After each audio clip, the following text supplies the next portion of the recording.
Hi, I'm Joe Giordano, Content Manager at Aftermarketer Club.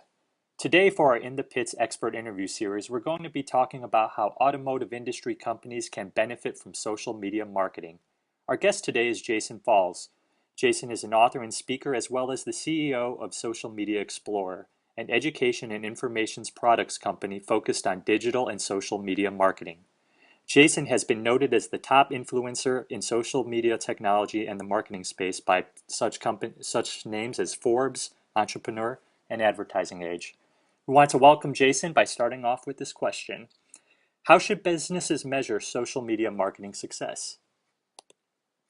That's a great question, Joe. I think that depends largely upon the business's goals for social media marketing. And I think that's where a lot of companies sort of get sideways is they say, okay, we're going to do social media. What do we want to measure? What do we want to get out of it?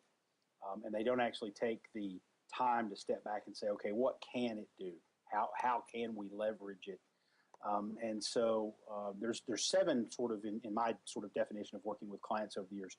There's seven major buckets of what social media marketing can do for your business.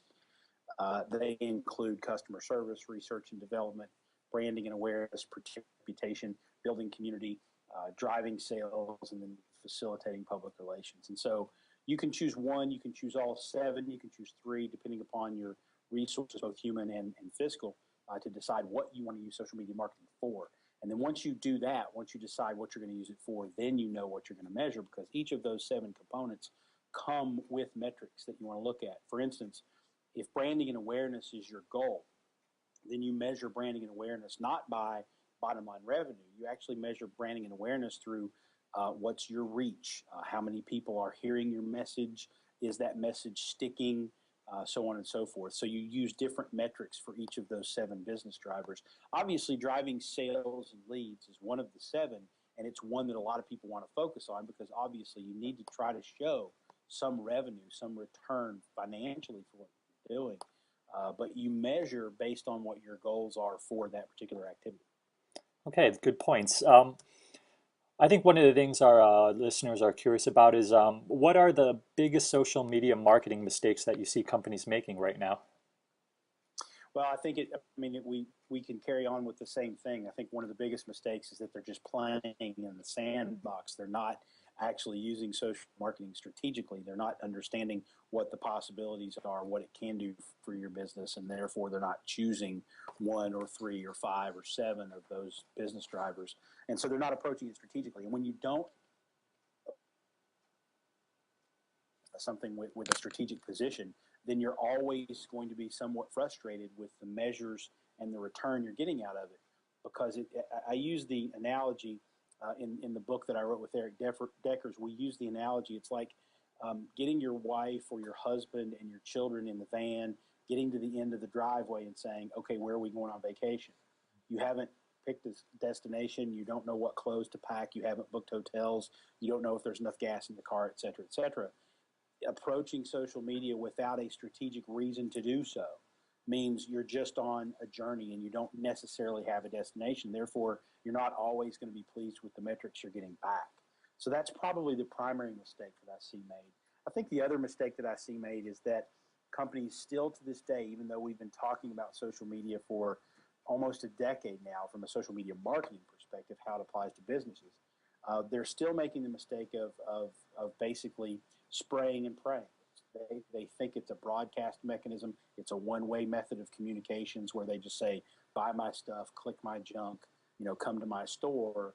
And they don't realize that there's a little give and take, that now consumers can talk back to you and you can listen. And there's a whole lot of powerful communications that can happen there instead of just saying, here's our deal, here's our special, come buy from us. Okay, and there seems to be a lot of different social media channels out there. You've got Facebook, LinkedIn, Twitter, you got Pinterest now. You know, what what is the best social media channel to reach your audience? I mean, how should companies go about, seeing which is best for them?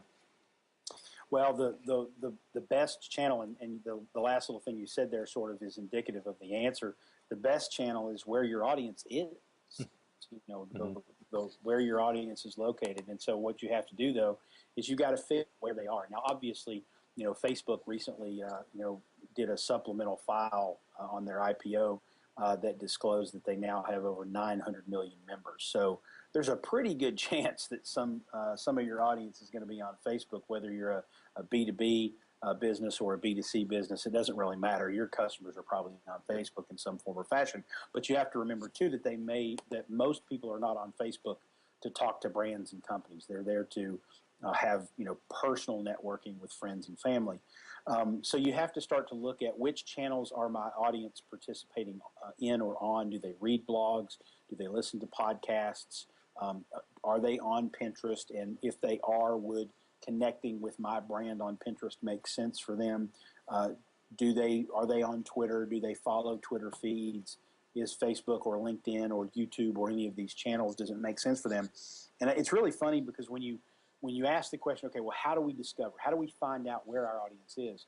I think the one thing that we always forget to do, most of us forget to do, is just ask our audience, where are you? I think that's a very simple thing to do, and I think we miss the simplicity of that.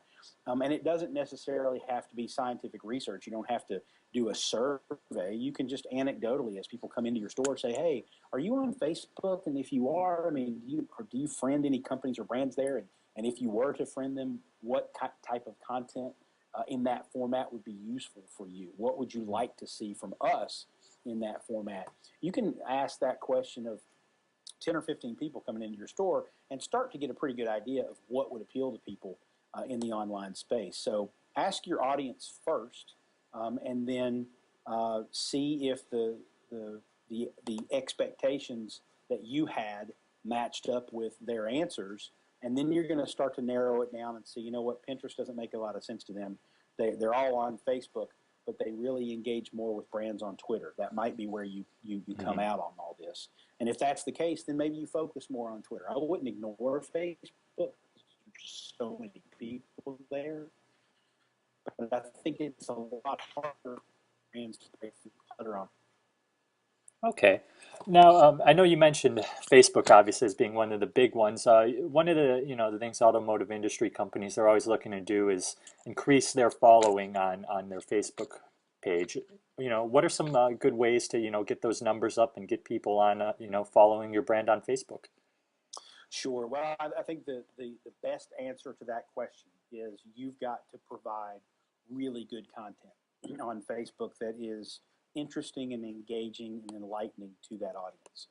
Whether that's asking them questions or providing pictures or little videos of how to do something with your product or service. I think the compelling content is always going to win. Understand, though, that Facebook has even come out and said, pardon me, with their new advertising platforms and whatnot, that that basically a brand's just organic content that you post, that you basically got about a 16% chance of that individual piece of content getting in front of the a standard Facebook user because of the number of friends and whatnot. New research from Edison and Arbitron has come out recently that says that from the age group of, I think it's 25 to 54, or it might be 25 to 45, somewhere in that range, sort of that sweet spot of buyers for most people. Those people on Facebook have an average of something like 260 to 350 friends. And so that actually decreases that percentage chance that you're going to get something organically in the news stream. And so what that means is, in order to be able to get something in someone's news feed, in order to gain that edge rank algorithm that decides what content people see when they log into Facebook, your content has to be really good. It has to be good enough for people to like it, for people to comment on it. And the more people that do, the higher up the rank that goes. It's kind of like a Google search result. The more activity around your individual piece of content you have, the more chance it has of being in front of more eyeballs when they log into Facebook. So in order to get more likes on Facebook, you've got to provide really compelling content.